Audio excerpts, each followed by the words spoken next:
Hola, ¿qué tal? Buenas noches. Yo soy Elías Huerta Psijas y les doy la más cordial bienvenida a todos los que se están conectando hoy con nosotros para dar inicio a esta entrevista que vamos a tener hoy sobre un tema muy interesante, un tema de actualidad y que tiene que ver también con alguna incidencia en tiempos de COVID. Tenemos como invitado hoy de lujo al licenciado Jaime Díaz Limón para que nos platique un poco sobre la reforma a las leyes de propiedad industrial y a la ley de derechos de autor, particularmente estas leyes que acaban de ser reformadas recientemente en plena etapa del COVID-19, y ya nos explicará cuál fue esta reforma y por qué se tuvo que reformar recientemente estas dos leyes. Gracias, Jaime, por acompañarnos. Bienvenido, buenas noches. Muy buenas noches, doctor. Pues muchísimas gracias por la invitación, por la oportunidad de platicar con su auditorio, la oportunidad de platicar con la familia de Foro Jurídico y un tema delicado, un tema importante y sin duda algo que merece mucho estudio. Bueno, déjame comentarle a nuestro auditorio que tú eres parte de la familia Foro Jurídico. En el año 2019, pues te entregamos en Foro Jurídico, de acuerdo al veredicto de nuestro consejo editorial, el premio 2019 al abogado digital, cuando empezamos con esta modalidad. Jaime es licenciado y maestro en Derecho y es autor de un interesante libro que editamos junto con la Universidad Semper, de abogado digital, estudios sobre derecho cibernético, informático y digital. Él es presidente del Instituto Nacional de Ciberseguridad y es el primer mexicano que ha sido certificado por la Organización de Estados Americanos en ciberseguridad. Así es que, bueno, pues él también tiene es consultor y tiene una gran experiencia en temas de propiedad industrial. Así es que, Jaime, pues muchas gracias nuevamente por acompañarnos y quisiera que a manera de introducción nos comentaras para ir avanzando sobre este tópico que para algunos abogados que nos dedicamos al ejercicio libre de la profesión, pues no es un tema muy común, es una materia muy especializada del derecho y bueno, queremos que nos vayas comentando. Me gustaría que nos dijeras en principio, pues, qué es lo que regula la ley de propiedad industrial y, por otro lado, su diferencia y qué regula la ley de derechos de autor. Claro, muchísimas gracias, doctor. De entrada y actualizando un poco el currículum que le proporcioné, igual el informar que afortunadamente el día de mañana inicio el doctorado en la Universidad de Semper, entonces ya también avanzaremos de esa manera para cambiar el MTRO por un bonito DR y pronto ya también hasta formar parte de la Asociación Nacional de Doctores en Derecho. Prometo ser estudioso, doctor, y no defraudar a esta nueva generación en la Semper. Y pues arrancar el día de mañana. Derivado Pues de lo que bienvenido, nos da mucho gusto que estés ya incorporado aquí. Adelante, te interrumpí. Muchísimas gracias, doctor. Pues realmente esta plática ya tiene un largo tiempo. Comenzamos a estudiar lo relacionado con propiedad intelectual, de pronto en una época en la cual parecería que ya el debate estaba olvidado y parecería que ya no se iba a votar en época legislativa actual, por lo menos no parecía ser parte de la agenda fundamental por parte de la Comisión de Cultura, que está a cargo del diputado Sergio Mayer. Sin embargo, pues de pronto nos dan una sorpresa bastante interesante, comenzando a celebrar distintos foros, distintos seminarios, invitando a expertos en la materia para estudiar lo que se firmó por parte de este tratado que nosotros conocemos como TEMEC. Este tratado que afortunadamente parecería que trae cosas bastante positivas en distintas ramas del derecho, en distintas ramas económicas, políticas, comerciales y culturales. Y una de estas grandes ramas es lo relacionado con el tema de propiedad intelectual, específicamente en dos vertientes, lo relacionado con propiedad industrial y lo relacionado con derechos de autor.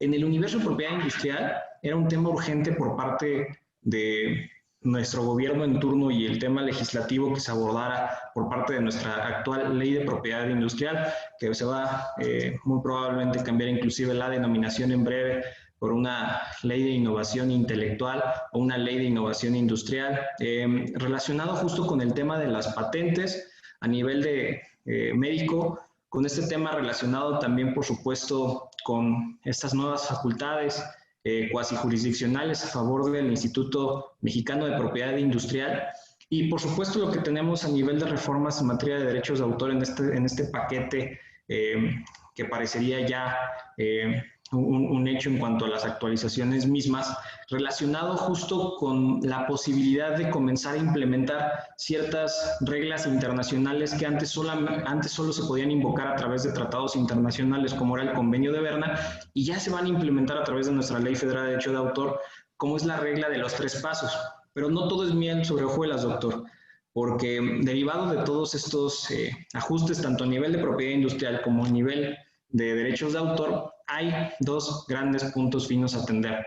Uno, lo relacionado con estas patentes que podrían llegar a durar con una protección muchísimo menor de lo que se tenía programado y lo que se tenía regulado por parte de nuestra anterior ley de propiedad industrial, en donde se tenía la posibilidad de tener una protección durante 10 años y ahora se tiene la posibilidad de poder perder esta patente por una utilidad pública, sobre todo en temas médicos, y ahorita es un asunto de relevancia absoluta, que de pronto si algún gobierno local, un gobierno internacional determina la pérdida de patente por una cuestión de utilidad pública, se podría llegar a establecer lo mismo con periodos muchísimo menores de 3 años.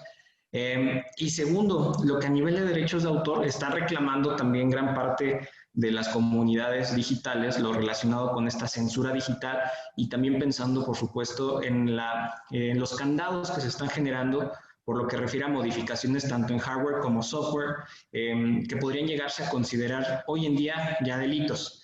Sin embargo, ahí existen distintas precisiones que vale la pena señalar, que ya se han tocado en algunos foros por expertos en la materia, como la maestra Quetzali de la Concha, por la doctora Carmen Arteaga, señalando que justo la realidad se están haciendo énfasis sobre ciertas facultades que ya se venían venir, que ya se veían en camino, y hay preocupaciones fundamentales relacionado con lo que parecería que nos va a quedar en el camino. ¿Por qué? Porque hoy en día se pretende que justo el Instituto Mexicano de Propiedad Industrial, como ya lo hacía, que es un órgano verificador en el cumplimiento de la propiedad intelectual, de pronto ahora ya no se va a quedar únicamente como una autoridad sancionadora administrativa, sino que va a poder comenzar a revisar facultades en materia de cálculo de indemnizaciones por reparación de daño moral en un procedimiento que se tendrá que ventilar ante el propio Instituto Mexicano de Propiedad Industrial, pero hay grandes peros y grandes bemoles que la academia ya resaltó, doctor, que los expertos en la materia están muy preocupados sobre lo mismo y que se vuelve fundamental. ¿Cómo pretendemos que el Instituto Mexicano de Propiedad Industrial, con un plumazo, con una reforma, con un decreto, de pronto modifique orgánicamente cómo está funcionando, que de pronto ya tenga las facultades para hacerlo? Y hay que ser muy honestos en estos primeros pasos. Parecería que tanto el personal que está actualmente en el Instituto Mexicano, por lo que refiere a cantidad y a calidad, podría quedar corto con los dientes que se están otorgando a favor de este ahora empoderado Instituto Mexicano de Propiedad Industrial. Y en el universo de derechos de autor, el otro debate que se está ventilando, esto nada más a nivel introductorio, pues el hecho de que parece que estas ONGs digitales, y lo digo respetuosamente, parecería que están malinterpretando el espíritu de estas reformas, en el entendido de que lo que se busca de manera adecuada es proteger los derechos de autor en el entorno digital, que es un gran aplauso, es un gran avance en el entorno digital, porque también se pretenden establecer nuevas fórmulas de seguimiento, nuevas fórmulas de utilizar obras digitales, y pues con respeto en tratados internacionales. Y dicho sea de paso, el modificar un hardware sin autorización y modificar software sin autorización ya era un delito antes de estas reformas. Sin embargo, pues ahora una desafortunada lectura e interpretación de los cibernautas les hace pensar que de pronto estamos ahora en un escenario y un paquete de reformas que lo único que pretenden es tirar el avance en libertades en materia de propiedad intelectual, y segundo, el censurar el ciberespacio tal como lo tenemos concebido hoy en día, doctor. Oye, Jaime, coméntanos un poco, aunque ya lo estás puntualizando, y era un poco también el interés de platicar contigo, mientras ha transcurrido la pandemia en estos últimos 4 meses, la poquísima actividad legislativa que tuvimos se refirió precisamente a unas reformas que fueron pues un poco cuestionadas, muy poco comentadas. Las leyes que aprobó, creo que fueron 7 reformas que aprobó a las leyes el Congreso de la Unión para para ajustarnos al nuevo tratado de comercio con Estados Unidos y con Canadá. Y de repente, bueno, pues vimos, sin tener mayor información, que estas 2 leyes que tú estás comentando, la de propiedad industrial, la de derechos de autor, fueron modificadas un poco por una presión del exterior, no sé, tú tendrás que decirnos, en un procedimiento fast track, al que pues nunca le acabamos de entender por qué. Y tú estás, bueno, ya dando alguna pequeña premisa, pues nos gustaría que nos comentaras en qué contexto se da esta reforma, por qué en fast track, cuáles son las cosas positivas. Ahora he leído ahí que se están dando algunas críticas por haber hecho esta reforma que no corresponde a nuestra realidad, a nuestro marco jurídico. En fin, nos gustaría que nos comentaras en tu calidad de especialistas de estas materias, en qué contexto se da esta reforma y cuándo se da. Doctor, la pregunta es fundamental para entender también esta desafortunada interpretación que está ocurriendo por parte del ciberespacio, pero pues yo creo que con gran justicia, doctor, sobre todo pensando que se comenzaron a celebrar foros para llevar a cabo estos proyectos de interpretación y aplicación del Tratado de Comercio entre Estados Unidos, Canadá y México, TEMEC. Desde el año pasado comenzaron a celebrarse estos congresos organizados por la propia Cámara de Diputados en noviembre del año pasado, todavía cuando no se desataba esta pandemia. Se comenzaron a celebrar foros en los cuales se invitaron a grandes expertos en la materia. Sin embargo, pues de pronto llegamos a un punto en el cual desafortunadamente no se pudieron concluir todas las mesas que se tenían programadas cuando desata esta crisis de salud, que después se convierte en una crisis política, en una crisis social, en una crisis económica que pues todos estamos sufriendo en esta altura. Aquí la parte interesante y donde se vuelve algo crítico y que lo platicábamos en días previos, mi querido doctor, es justo entendiendo cómo se da esta autorización por parte del paquete de reformas fiscales, de reformas en materia de propiedad intelectual derivados del TEMEC, de cómo comenzaron a establecerse estos paquetes fiscales, estos paquetes de reformas, de pronto va muy pegadito con estas nuevas reuniones que tuvo el presidente en turno, el licenciado Andrés Manuel López Obrador, con la Casa Blanca, ¿no? Parecería que de pronto esas promesas de campaña en las cuales nos habían dicho que íbamos a cortar completamente la relación y donde se había indicado que no íbamos a tener estos acercamientos amigables y donde no íbamos a ceder, inclusive como lo prometieron en campaña, no íbamos a ceder a estas presiones del TEMEC, de pronto se cedió en todo. Y una de las cosas interesantes, e inclusive me pasó, como a muchos abogados en la materia, yo pedía al comité editorial de la revista de Foro Jurídico, pedí la oportunidad de escribir el artículo de julio de propiedad intelectual, en donde hacía un análisis de lo que era el anteproyecto de reformas. Aquí la parte interesante es que yo pedí justo a nuestra coordinadora editorial, a quien le mando un fuerte abrazo y saludo, la licenciada Brenda Amaro. Le dije, dame oportunidades de mandarte el artículo el día 26 de junio. Me dice, no, ¿cómo crees? El doctor Elías Huerta me va a matar. ¿Cómo crees que me lo quieres mandar en esa fecha? Yo, es que tengo un tema.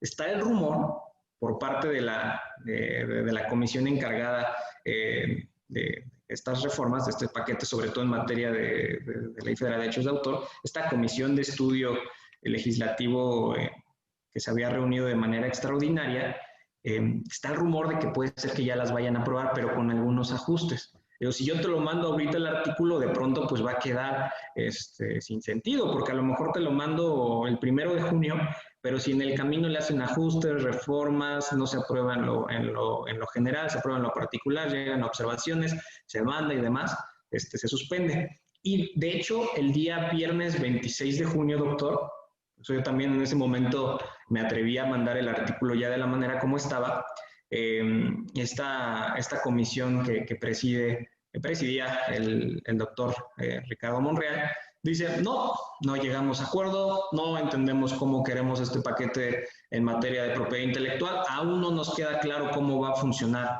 legislativamente este proceso, necesitamos estudiarlo, necesitamos expertos. Pues yo dije, perfecto, pues mando mi artículo, y muchos abogados que nos dedicamos a la materia dijimos, pues bueno, yo creo que esto ya no se alcanzó a resolver en este periodo extraordinario legislativo, y muy probablemente pues nos vamos a ir a finales de 2020, si no es que nos vamos a ir 2021 con este proceso.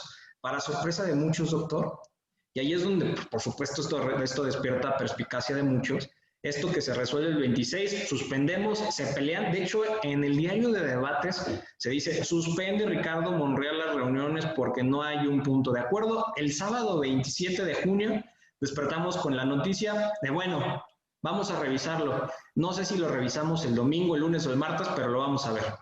Y de pronto el día domingo nos vamos a la cama con la noticia de que sí, se aprobaron tal y como se habían dictaminado las reformas en materia de propiedad industrial y en materia de derechos de autor, y el día lunes se vota en pleno de nuestro Congreso de la Unión. O sea, el día lunes en la mañana ya estábamos despertando con la noticia de que teníamos reformas, sabemos reformas en materia de propiedad intelectual, cuando en un fin de semana parecía que esto se había muerto derivado de los conflictos y pleitos que se tenían entre las distintas bancadas de la Cámara de Estudio, doctor, y pues nos dejó en jaque a todos. De hecho, y lo comentaba abiertamente en algunos foros donde me preguntaban sobre el artículo que a bien me permitieron publicar en Foro Jurídico. Oye, tu artículo parece que está desactualizado. Sí, pero inclusive ahí hasta pedí yo agregar una nota en el sentido de cuándo se publicó, cuándo se terminó de estudiar, y pues pocos pensábamos que íbamos a terminar con unas reformas un domingo en la tarde, aprobadas el lunes por la mañana, para cumplir con los compromisos que los de allá arriba habían tomado para poder ajustarnos a lo que el TEMEC exige. Y esto, por supuesto, atiende a ritmos y atiende a exigencias económicas muchísimo más grandes de lo que alcanzamos a lo mejor a ver a nivel jurídico. Porque qué curioso que un par de meses después, el tema de la visita de Andrés Manuel López Obrador a Estados Unidos, y de por ahí compartir un par de notas relacionadas con los acercamientos entre nuestro secretario de Relaciones Exteriores con la Casa Blanca, ahora sí, el TEMEC se volvió una prioridad, se volvió un tema de agenda que no lo había sido antes, y comenzaron a existir estas aprobaciones y autorizaciones de reformas fast track. Bueno, y estas reformas, en tu opinión, ¿son positivas o son negativas para la economía mexicana? ¿Nos las impusieron, en tu opinión, en contra de los intereses económicos? Es decir, en medio de esta crisis también, ¿cuál sería tu reflexión al respecto? Justo cuando hablábamos de cómo podríamos llamar a la intervención del día de hoy, mi estimado doctor, si valdría la pena hablar de las reformas de propiedad intelectual en época de pandemia, o hablar de la función de los órganos registradores de propiedad intelectual en época de pandemia. Me parece que la respuesta está en el hecho de por qué escogimos mejor este tema. Porque si justo atendemos a que hubiésemos decidido hablar exclusivamente de cómo han funcionado nuestros órganos de registro y de protección de propiedad intelectual, específicamente lo tengo que decir, y espero que no me vaya a vetar de su programa después de lo que voy a señalar, pero de pronto el Instituto Mexicano de Propiedad Industrial, que ahora ya se le dotaron estos dientes, que ya se aprobó esta cantidad de paquetes de reformas que le dotan ahora de estas amplias facultades ya cuasi jurisdiccionales, cerró las puertas, así como muchos órganos jurisdiccionales. Sin embargo, aquí el Instituto Mexicano de Propiedad Industrial reaccionó de una manera tristísima, porque justo en época de estas actualizaciones, en esta época de reformas, lo que hizo el Instituto Mexicano de Propiedad Industrial fue cerrar sus puertas. Y a pesar de que tenían funcionamiento en materia digital, porque tienen sistemas en línea, en ese momento únicamente estábamos trabajando con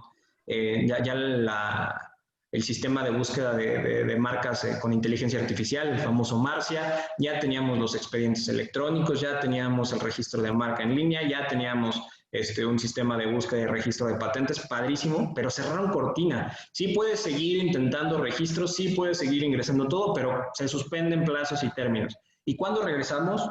Te lo iremos diciendo. De hecho, para aquellos que nos dedicamos a la materia, estimado doctor, ha sido un galimatías pensando en el hecho de que se han publicado prórrogas tras prórrogas, tras prórrogas, tras prórrogas de la suspensión de labores, de la suspensión de plazos y términos, que sin duda afectó a más de uno.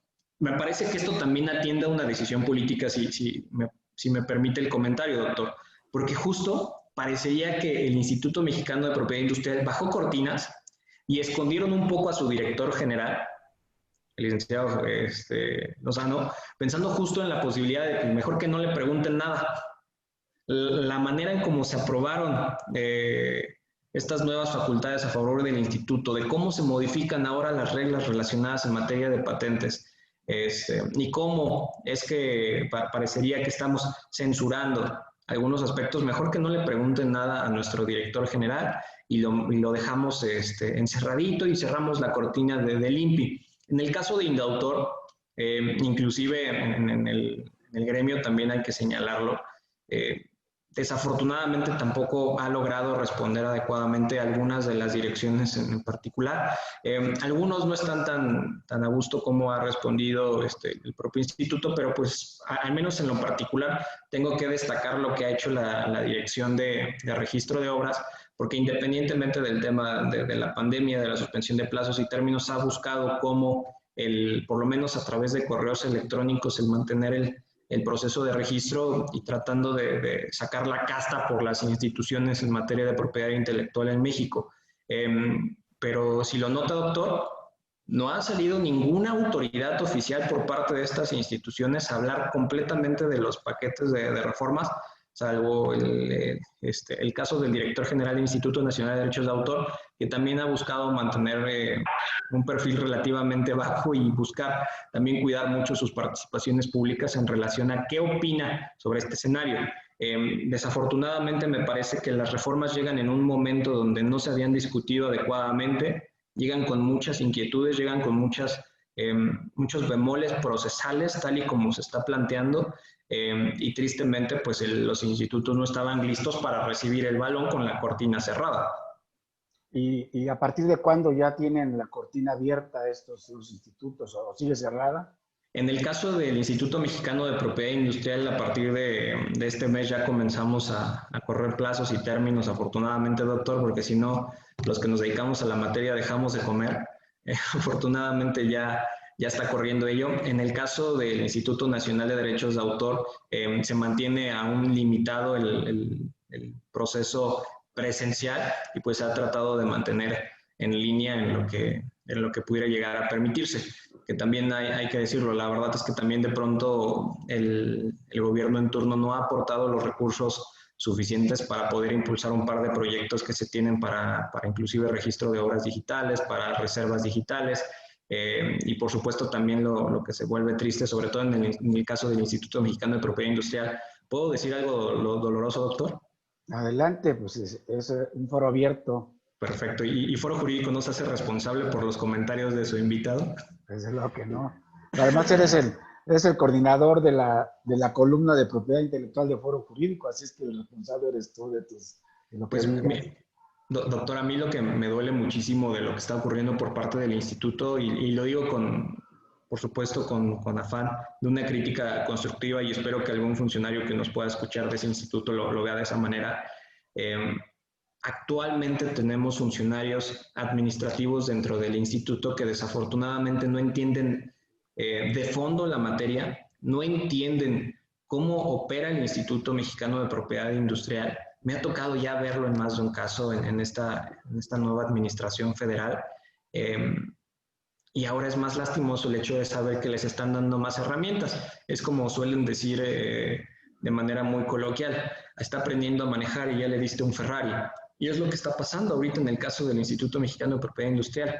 me parece que estaban agarrando el ritmo, estaban viendo cómo funcionaba, estaban, por supuesto, tratando de entender qué carro les dieron, qué automóvil les dieron, cómo funciona cada uno de los engranes, bujías y demás del instituto.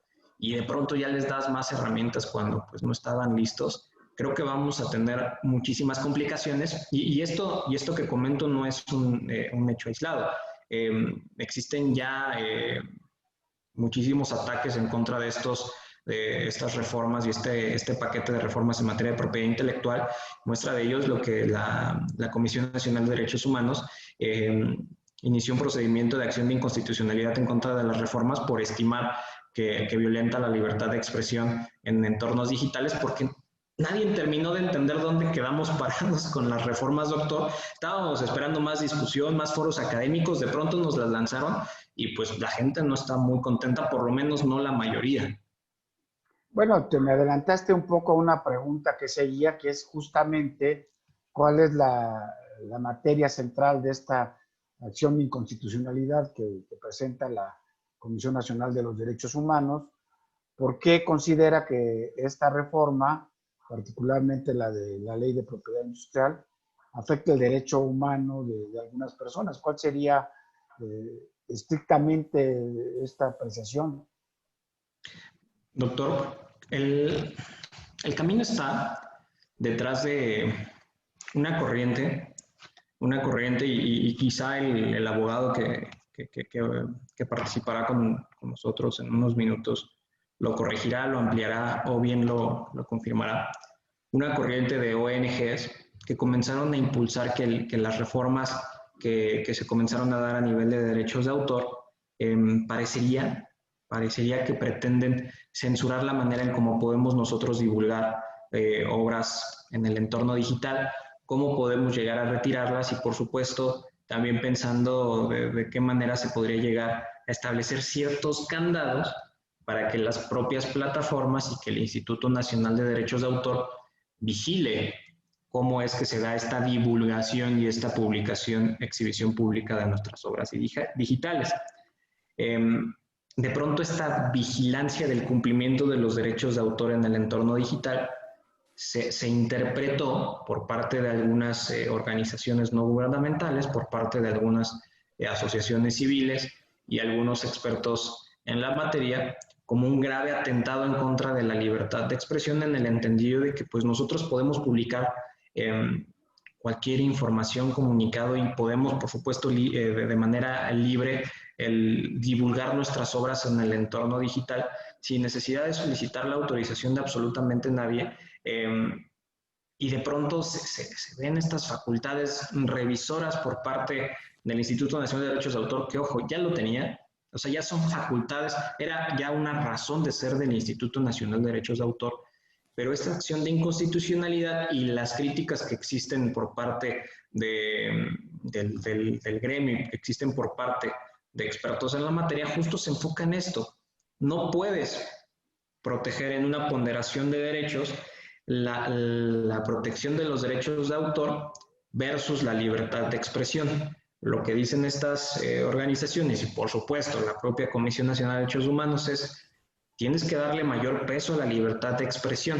Lo que se dejó de ver, a mi humilde parecer, y comparto el punto de vista de expertos como lo es la maestra Quetzalí de la Concha, que ya escribió en el Universal al respecto, que es la presidenta de una de las sociedades de gestión colectiva de mayor rigor que podemos tener en el gremio, SEMPRO. Queda clarísimo que lo que se pretende hacer a nivel de derechos de autor es solamente el llevar los derechos de autor al entorno digital, fortalecerlo, hacer énfasis en ello. Antes se tenía de manera implícita, se creía, se presumía que existían estos derechos de autor ya con un paralelismo en el entorno digital. Y estas reformas lo que nos llevan a entender es de, sí, el autor tiene libertad completamente de divulgar su obra a través de cualquier mecanismo, inclusive puede ser de naturaleza electrónica, digital o cualquier otra tecnología. El instituto tendrá que vigilar por la protección de los derechos de autor como ya lo hacía antes en el entorno análogo, ahora lo tendremos que hacer en el entorno digital. Y la gente se volvió loca al decir, no, esto es censura. ¿Por qué el instituto tiene que venir a revisar esto? ¿Por qué tenemos que pensar en un escenario en el cual se tiene que revisar qué y qué no estoy publicando? ¿Y por qué permitir, por supuesto, que también las plataformas puedan llegar a detectar a prima facie una probable violación de derechos de autor? Y ahí es donde justo la gente comenzó a malinterpretar las cosas. Ya un par de colegas me han comenzado a decir, es que yo ya inclusive en mis portales, en mis sitios, en mis contratos, ya estoy adaptándolos a la Copyright Act, que es el instrumento de derechos de autor de los Estados Unidos de América, y por supuesto viendo mi procedimiento de Notice and Takedown, porque el TMEC ya me lo exige, ¿no? Un procedimiento de autocomposición que se viene de la Digital Millennium Copyright Act, que es un apéndice de la Ley de Derechos de Autor americana. Pero, a ver, espérame.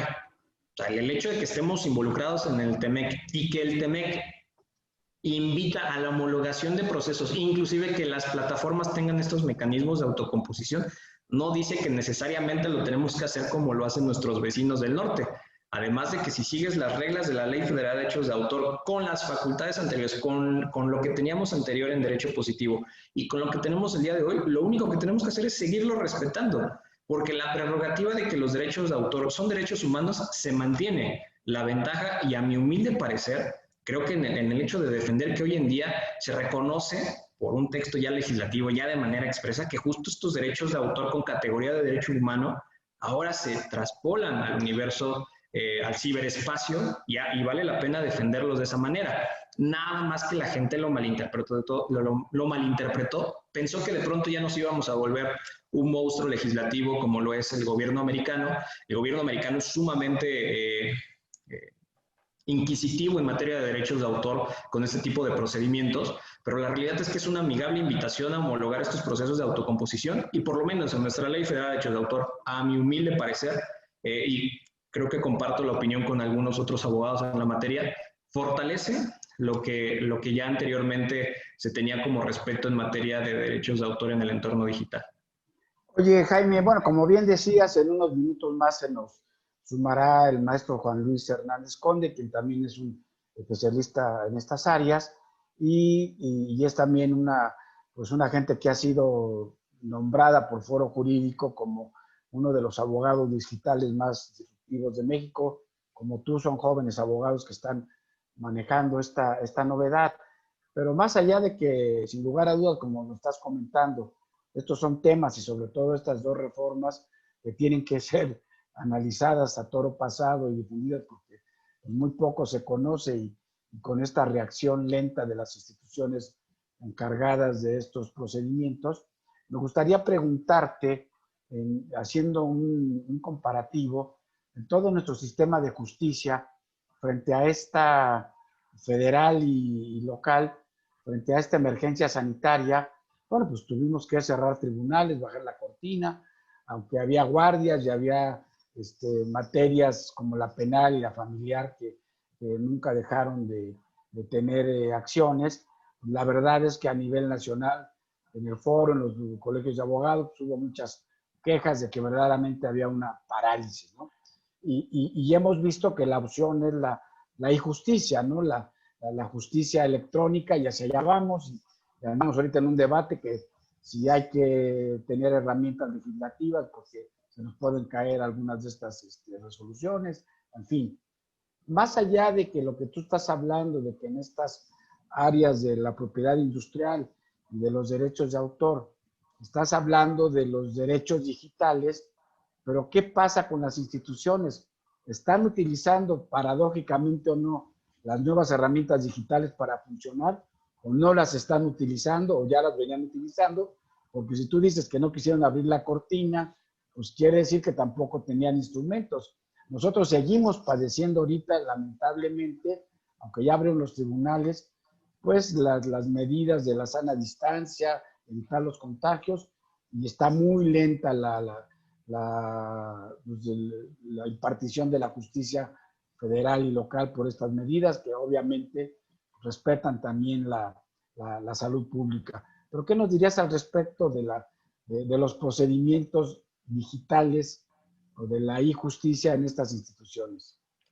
Doctor, lo que usted quiere, salvo prueba en contrario, francamente, que su auditorio me odie, que me linchen a la salida de la oficina, y su sonrisa me lo confirma, doctor. Entonces estoy preocupado por mi integridad.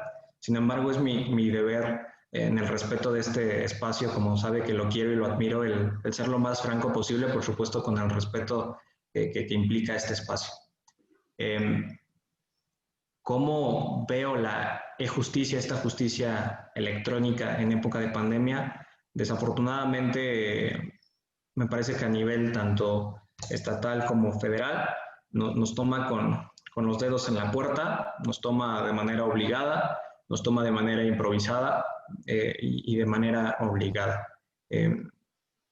Ya hemos venido platicando de este tema, inclusive usted lo sabe, junto con la maestra Janet Huerta, llevamos 7 años pugnando por la obligada necesidad de transformar la justicia en México bajo pretexto, por supuesto, de inmediatez, bajo pretexto de respetar el principio de sentencias prontas y que efectivamente tengan una trascendencia inmediata a favor del ciudadano.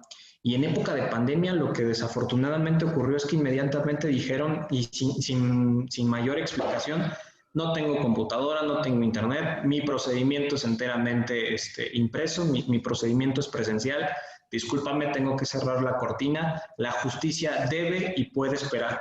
Oye, pero yo traigo un procedimiento laboral que llevo ya varios años, oye, estoy peleando una pensión, oye, estoy pensando en una demanda donde traigo un embargo, oye, traigo un procedimiento donde tengo hasta congeladas cuentas bancarias. No, pues hay pandemia, hay una crisis mundial. Sí, digo, está bien, lo comprendo, pero este procedimiento yo lo inicié antes de la pandemia y no me puedes decir que bajo pretexto de causa de fuerza mayor, tú como autoridad jurisdiccional, tanto estatal como federal, me vas a aplicar esa causa de fuerza mayor y un decreto presidencial, me vas a cerrar la cortina de la justicia. Y desafortunadamente eso ocurrió en muchísimos tribunales locales y en tribunales federales. ¿Dónde veo casos de éxito? Y quizá no nos pusimos de acuerdo para ello, lo enfatizo para el público que nos está escuchando el día de hoy, pero la pregunta va de buena manera justo con la revista de Foro Jurídico de este mes, doctor, porque justo se destaca un caso de éxito y lo he hecho yo, inclusive he procurado apoyarlo tanto en medios como en entrevistas, y cuando me invita a participar a su lado también lo hago, el magistrado Ricardo Sodi, que es un caso padrísimo. La gente habla muchísimo de su juicio en línea y de cómo ha comenzado a establecer estas sentencias. ¿Me escucha ahí, doctor? Sí, adelante, es que se tuvo una vibración tu sonido, pero adelante, ya se restableció bien. De pronto la gente habla de cómo utilizamos ya Zoom para poder tener estas audiencias y cómo vamos a poder implementarlo. Eso realmente es lo que tendríamos que estar aplaudiendo. Para mí, casos como el que se ha ventilado y que el propio magistrado, como presidente del Tribunal del Estado de México, de pronto nos habla de casos donde se pudo llevar a cabo una adopción en línea, doctor. Una adopción. Si pensáramos de tribunales tradicionales, porque me ha tocado saber de casos de algunos tribunales de otros estados de la República que han detenido inclusive, por ejemplo, este tipo de procedimientos de adopción bajo pretexto de que no tienen el andamiaje tecnológico para poder resolver. ¿Y qué hizo el magistrado Sodi? No. A mí me llevas esa audiencia en digital, vemos cómo la resolvemos, pero no podemos dejar a esta niña sin su familia. Y si ya nada más es dictar la sentencia para poder constituir una nueva familia, ¿qué estamos esperando? O sea, realmente creo que es un tema de cultura, un tema de actitud y un tema de aptitud, el poder entender que de pronto si estas tecnologías están dispuestas para poder resolverlo adelante. Y en el caso particular, pues creo que también de la mano de líderes de opinión como lo es usted, doctor, también nos ayuda muchísimo. De pronto estamos acostumbrados a espacios donde usted tiene unas entrevistas presenciales, donde tenía un programa de radio en una cabina tradicional, y de pronto que abogados de su nivel, doctor, lo digo con todo respeto, nos permitan abrir estos espacios digitales, es un gran ejemplo, porque significa que doctores de su nivel, abogados de su nivel, de pronto van a decir, pues si el doctor Elías Huerta lo hace, y si el magistrado Ricardo Sodi lo está haciendo, pues ¿por qué no lo podemos hacer en el resto de los tribunales? Y desafortunadamente hay un estudio que salió por parte de se llama Organización Mundial de Tribunales Digitales y Gobernanza Online. Es una organización que preside Richard Susskind. Nos habla de las estadísticas de cómo funcionan los tribunales digitales, en un conteo donde hay 112 países revisados, verificados por lo que refiere a la gobernanza electrónica, por lo que refiere a precedentes, cómo está funcionando, cuál es la percepción del gobernado, cuál es la percepción del justiciable. De 112 países estamos en el lastimoso número 99. Por supuesto, pensando de que estamos casi en últimos lugares, en donde hemos demostrado que como país no estábamos listos para eso, como muchos países, como el mundo entero, pero de pronto creo que también la renuencia a no querer invertir en tecnología, la renuncia a no querer aceptar que hay muchas cosas que ya se pueden resolver en una llamada tecnológica sin la necesidad de traslados. Hoy en día esta amable charla tiene luz y cabida gracias al uso de las tecnologías. Creo que ya no es un tema de que únicamente líderes de opinión tecnológica, como lo es la maestra Janet Huerta, como es el abogado que me va a continuar, el maestro Juan Luis Hernández Conde y Jaime Díaz Limón, hablen sobre la implementación de tecnología en tribunales. Lo digo con todo respeto. Si de pronto ven que un doctor como Elías Huerta se sube a tribunales digitales, los promueve, les permite tener una portada de este tamaño como es la del magistrado Ricardo Sodi, eso tiene que funcionar de dos maneras en la cabeza de los tribunales de los otros estados de la República, doctor. O lo ven como una medida de tengo que apuntarle hacia allá, o lo ven como una cachetada de guante blanco y dicen, no, yo estoy bien así, que se esperen. Que se esperen. En cuanto termine la pandemia, seguimos revisando, porque también lastimosamente, y lo hemos visto en muchos tribunales, doctor, regresamos de una época de cuarentena, de encierro, y regresan, ¿y qué es lo que nos piden nuestros funcionarios jurisdiccionales? Sus vacaciones de agosto. No, pues dice también tantita dignidad, ¿no? Por favor, para los justiciables. Sí, la verdad te agradezco tus comentarios, pero sí, este es un hecho irreversible, ya la justicia digital pues ya se tuvo que asumir como una necesidad durante la pandemia, pero ya es una necesidad, tenemos que caminar hacia allá. Y sí, comparto contigo que es un caso de mucho éxito del Tribunal del Estado de México, que ya venían trabajando en la justicia digital, en el Tribunal Electrónico, pero yo también llamaría mucho la atención sobre los esfuerzos que se han hecho en el Tribunal de Justicia de la Ciudad de México, que es un tribunal que normalmente albergaba más o menos a 90,000 personas todos los días en sus diferentes instalaciones, con 11,000 empleados, uno de los tribunales más grandes del mundo, si no es el más grande. Bueno, sí es un reto mayúsculo, pero han estado ya implementando muchísimas acciones y respondiendo a los retos. Pero es el reto que tenemos todos los tribunales en todo el país. Y bueno, me gustaría, ya parece que tenemos aquí conectado a Juan Luis Hernández Conde. Si quieres, Juan Luis, por favor, queremos ya tenerte en pantalla. Bienvenido, muchas gracias por sumarte a esta transmisión. Buenas noches. Y bueno, pues ya nos adelantamos un poco. Contigo hemos platicado sobre este tema de la Ley Federal de Derechos de Autor, que es una de tus especialidades, siguiendo un poco con la línea que nos estaba dando Jaime, pues cuáles son en tu concepto, los aspectos más relevantes y controversiales de esta ley federal o de la reforma que se dio a los derechos de autor. Y Jaime, no sé si tú te tengas que retirar, ¿quieres despedirte o sigues con nosotros?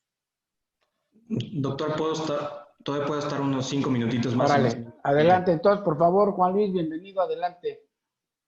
Gracias, doctor. Muchas gracias por tenerme aquí en tu foro.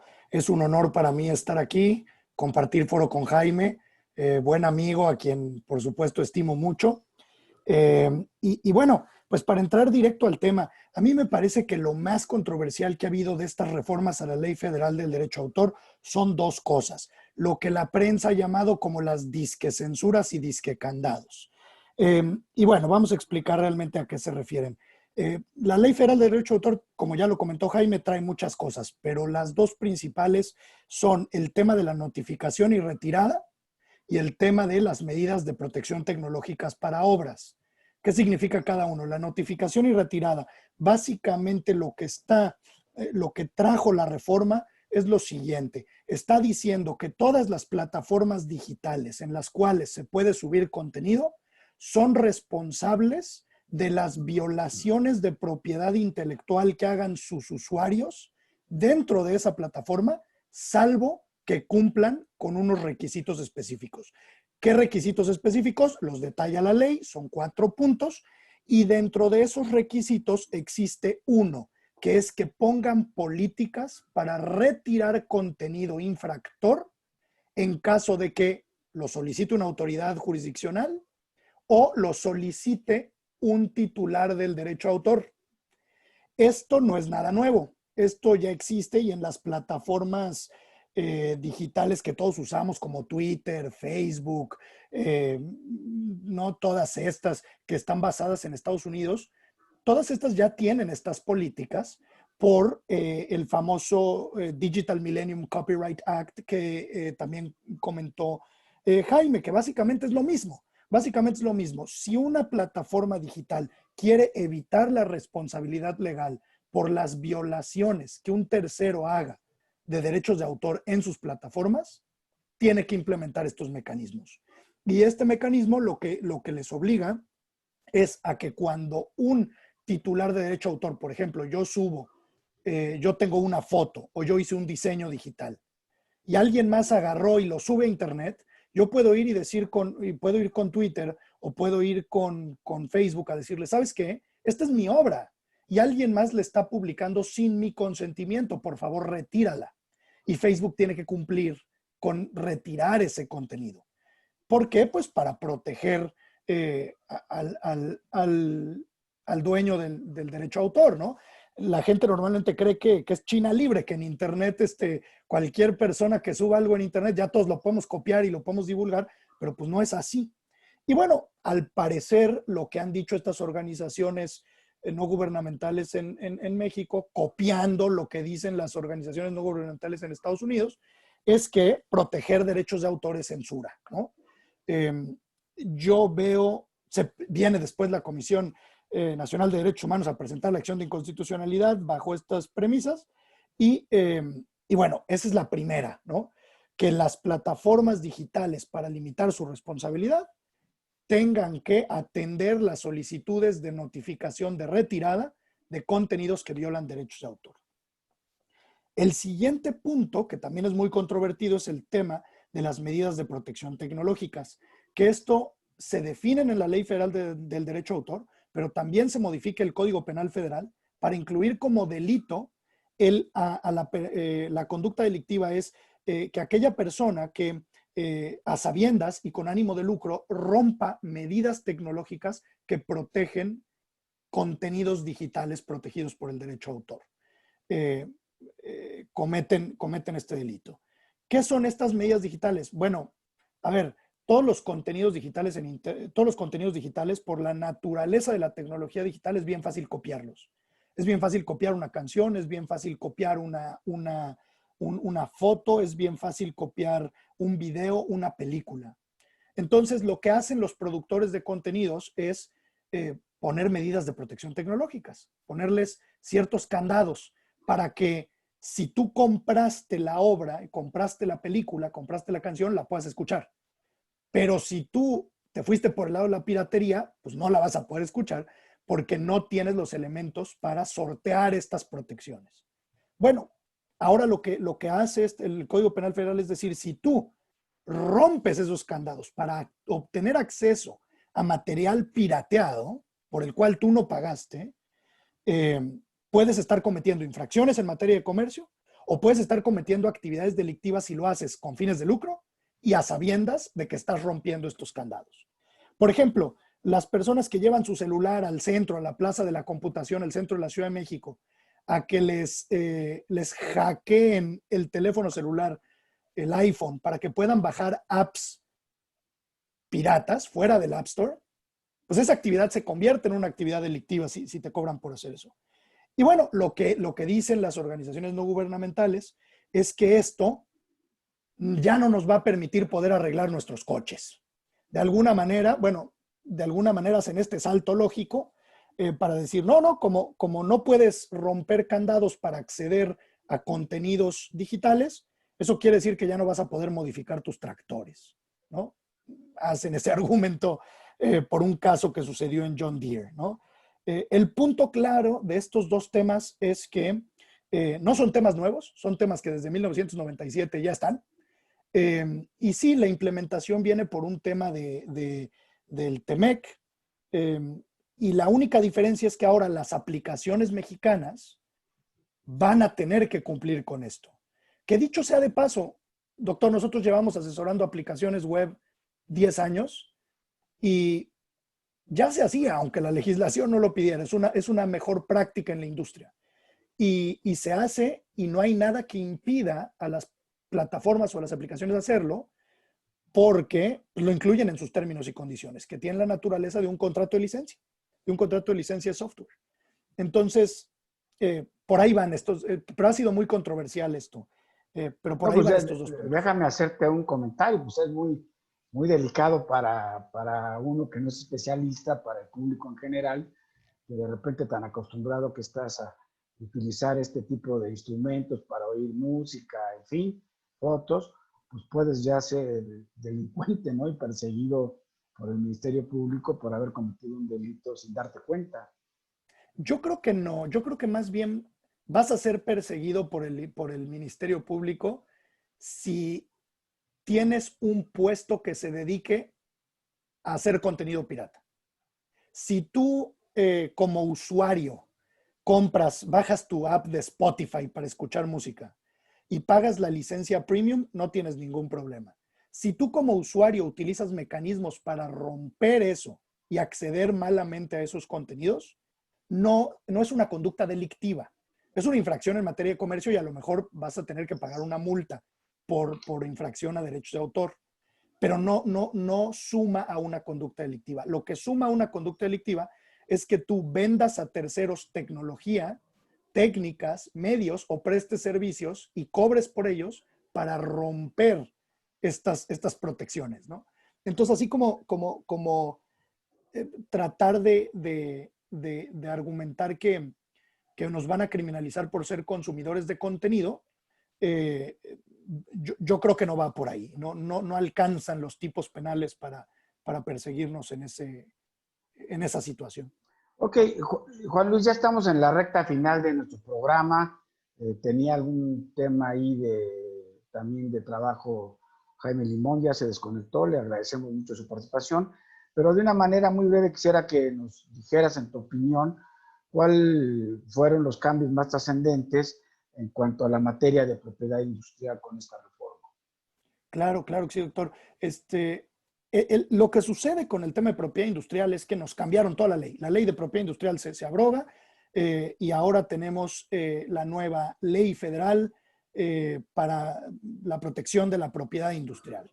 Y esta nueva ley federal, pues a manera general, no hay muchos cambios en el sentido de que las marcas siguen siendo marcas, nombres comerciales, denominaciones ahí de origen, secretos industriales, patentes. De manera general, el esquema se mantiene, pero hay cambios sustanciales y específicos en cada una de los temas. Los cambios son muy variados. Por ejemplo, en el tema de secretos industriales se amplía la definición de apropiación indebida de secreto industrial, se amplía el concepto de cómo se puede configurar la apropiación indebida de este secreto industrial, se amplían los tipos legales, los tipos penales para temas de secreto industrial. Entonces, secreto industrial hay un tema, ¿no? Se le dan, esto es importante, al INPI nuevas facultades fiscales para cobrar las multas que imponga, se les dan facultades para poder determinar daños y perjuicios en el caso de que haya violación en materia de propiedad industrial. Eso es algo importante en donde vamos a ver un cambio en los litigios en materia de marcas, en materia de patentes, va a estar muy interesante. Hay algunos otros cambios, por ejemplo, en los modelos de utilidad, en vez de que la protección sea por 10 años, se cambia a 15 años, cambios así que son como un poquito específicos. Yo creo que de manera general, los que nos dedicamos a esto, tú sabes, doctor, que la propiedad industrial pues tiene como varios subtemas adentro. Ya los especialistas pues irán a ver qué tipo de cambios en específico le afectan a la práctica que hace, ¿no? Cambios también en materia de patentes, en materia de cómo se hacen las prioridades, cambios, se incrementan multas por violación a la ley, se modifican algunos, como comentábamos, tipos penales. Entonces, creo que eso es importante saberlo, ¿no? O sea, aunque la propiedad industrial se reserva de manera general como la conocemos, hay cambios muy específicos que van a impactar a cada uno de esos elementos. ¿Tú consideras en general, ya como una última pregunta, que estos cambios, estas reformas, tendrán un efecto positivo en el derecho mexicano o que será negativo? Yo creo que nos está dando nuevos elementos para para que las personas puedan proteger su propiedad intelectual y su propiedad industrial. Y yo creo que es positivo en el sentido de que en el siglo XXI la propiedad intelectual y la propiedad industrial va a ser algo de lo más importante, porque es algo que podemos monetizar nosotros como usuarios o como personas de una manera muy fácil. El hecho de que tengamos herramientas que de manera sencilla nos permitan proteger nuestra propiedad intelectual o industrial sin tener que presentar demandas extremadamente complicadas o sin tener que gastar mucho dinero en ejercer nuestros derechos, va a ser positivo en la sociedad del siglo XXI. Eh, Habrá que ver cómo se utilizan y habrá que ver qué sucede con la acción de inconstitucionalidad que presentó la CNDH, pero de manera general yo creo que es un buen paso para el derecho mexicano. Pues muy bien, Juan Luis, no me resta más que agradecerte por tu participación. Ya llegamos al fin del programa. Agradecerle a Jaime Limón también su participación brillante. Los dos son abogados jóvenes digitales que están irrumpiendo en el espectro mexicano con el tema de lo digital, de la tecnología. Y agradecerle de manera particular a todas las personas, más de 110 que se lo estuvieron siguiendo este programa el día de hoy, por su paciencia y por su asiduidad aquí con nuestras entrevistas de cada jueves. Invitarlos a que nos acompañen el próximo jueves en otra emisión más de Foro Jurídico, de nuestra entrevista semanal a partir de las 7 de la noche.